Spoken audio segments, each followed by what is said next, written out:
Welcome to the ultimate decay, to the void itself manifested in human form, to the Javelin Time Rot Void Knight.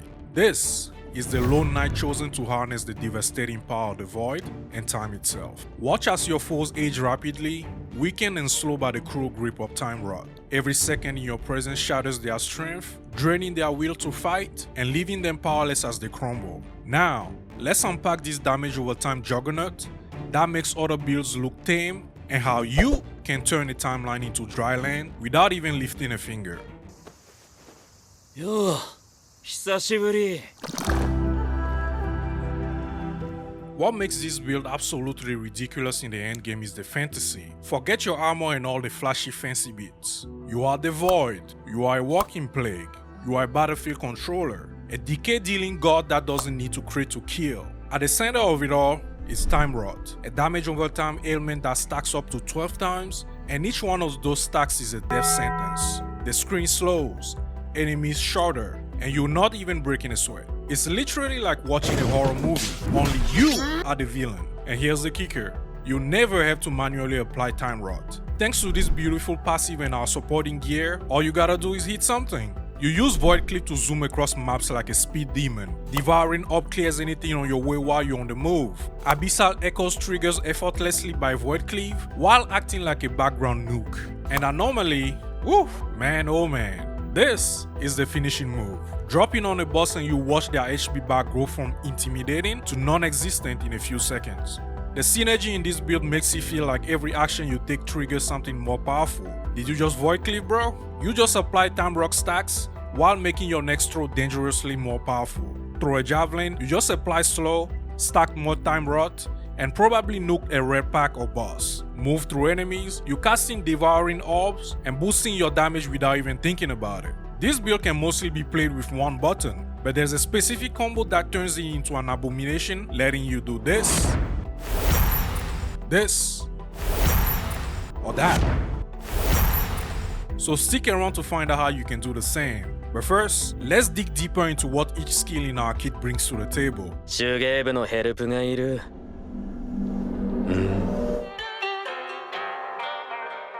Alright fellas, let's unpack our timeline devastating arsenal, shall we? Javelin does a ridiculous amount of damage on its own. Each throw is a lethal void strike, piling on stacks of Time Rot, and ramping up your damage faster than your enemies can stand. It shreds defenses, weakens your foes, refunds mana for your next melee skill, and with the Echoing Strikes passive, you have an increasing chance to get 2 javelin throws for the price of 1. Free damage? Yes thank you, I'll take that. Void Cleave is our best friend for mobility and combo setup. It helps with repositioning sure, but with a node like Dark Pathway, it has significantly less cooldown, and you can even get an extra charge with Nether Charge.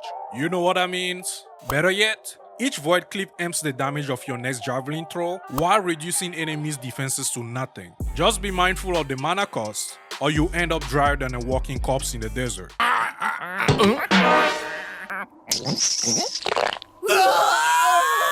Oh, and let's not forget about the passive casting of Abyssal Echoes each time you Void Cleave. This is probably the moment you go, what in the hell is Abyssal Echoes? Well, let me introduce you to your silent pocket nuke.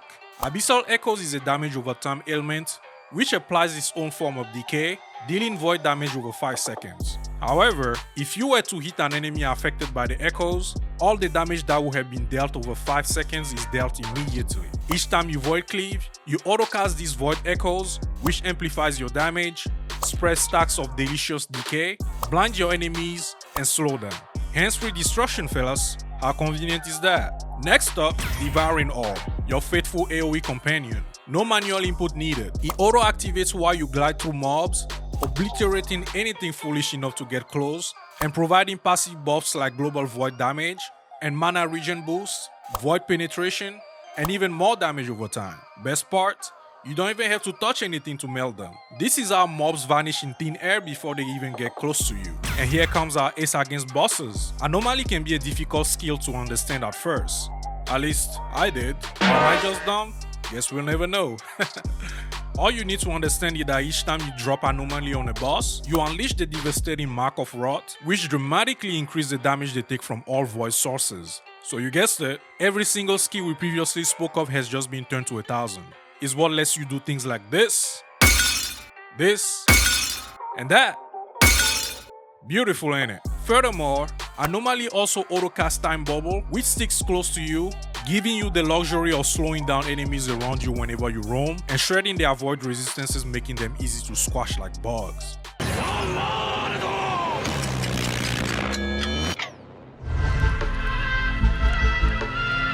Now, here comes your easy to master but deadly combo that turns timelines into a collection of dry corpses. Lead with Void Cleave, stacking Time Rot stacks, initiating Abyssal Echoes automatically for passive devastation, and amping up the damage of your next throw. Start hurling those amped up Void infused javelins across the map on big packs to quickly disintegrate them and get some mana savings on your next Void Cleave. Activate Anomaly frequently to dominate major targets and bosses, and always be on the move as your Devouring Orb thrives on constant movement and repositioning. Against tougher foes, always remember the vital combo: Cleave, Throw, Anomaly. This is how you erase bosses before they even finish their monologue. You'll end up doing this so many times you'll start feeling sorry for their poor souls. But hey, guess what? I live for this shit.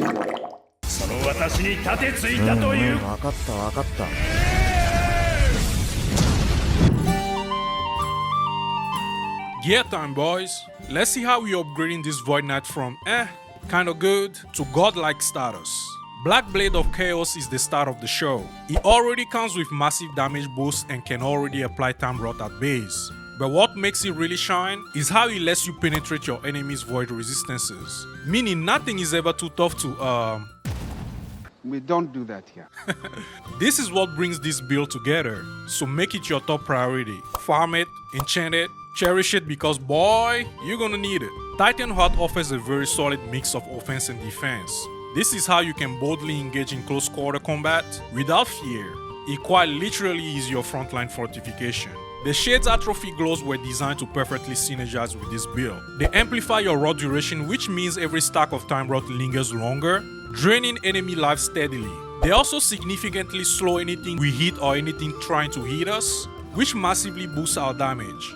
How, you might ask?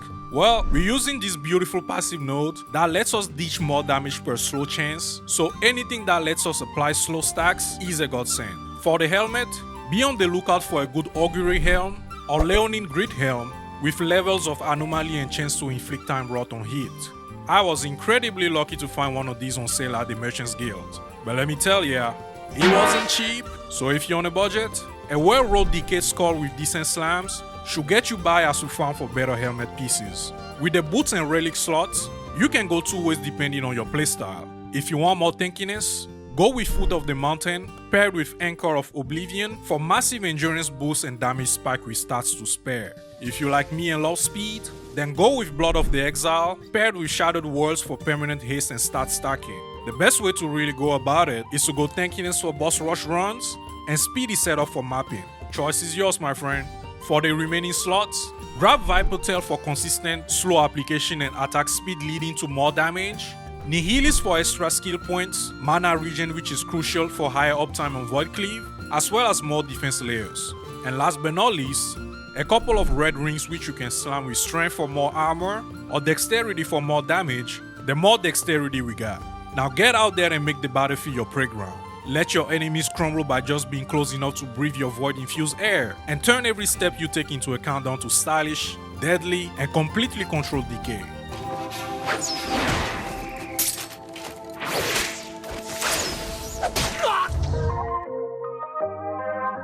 Oh, you thought we were done? Hell nah! This build still got more juice to be squeezed, so let's get to it. The Rot Grip passive we previously covered is unbelievably strong. The more slow and time rot chance as well as attack and cast speed we got, so grab those wherever you can to amplify your damage. Invest in cooldown recovery speed if you can afford it, for your javelins to fly faster, applying time rot stacks more frequently, and neutralize bigger threats sooner than later. Don't sleep on dexterity. It's usually reserved for my bow lads, but in this build, each point grants enormous void penetration through our trusty Black Blade. So although not a priority, you want a healthy dose to spice up your damage. Leverage the Echoing Strikes passive to double dip into the damage dealt by your skills and spells. Not fully speccing into this cuts your damage in half, so don't be like me. Be better. So, Ready to embrace the void and conquer the endgame? You've now got everything you need to become a walking apocalypse. Turn bosses into dust and mobs into fading memories. Step into your power, dominate the void, and leave nothing standing. Don't forget to leave a like and sub if you truly enjoyed this build breakdown. And until the next time, stay stylish, stay untouchable, and may your crits always be juicy.